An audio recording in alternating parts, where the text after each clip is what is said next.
আরবিতে কি বলে?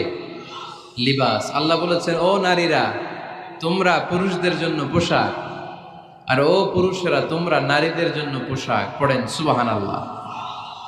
পোশাকের বেসিকলি তিনটা কাজ। কয়টা? কেউ কথা কয় না, আরো জোরে বলেন কয়টা? এখন আওয়াজ আসলো থেকে? আওয়াজ করে উত্তর দিবেন, চিল্লায় বলেন পোশাকের কাজ কয়টা? এভাবে শেষ পর্যন্ত খোঁচায় যেন সাউন্ড বের করা না লাগে, স্বপ্রণোদিত ভাবে উত্তর করবেন, ক্লাসের মতো হোক।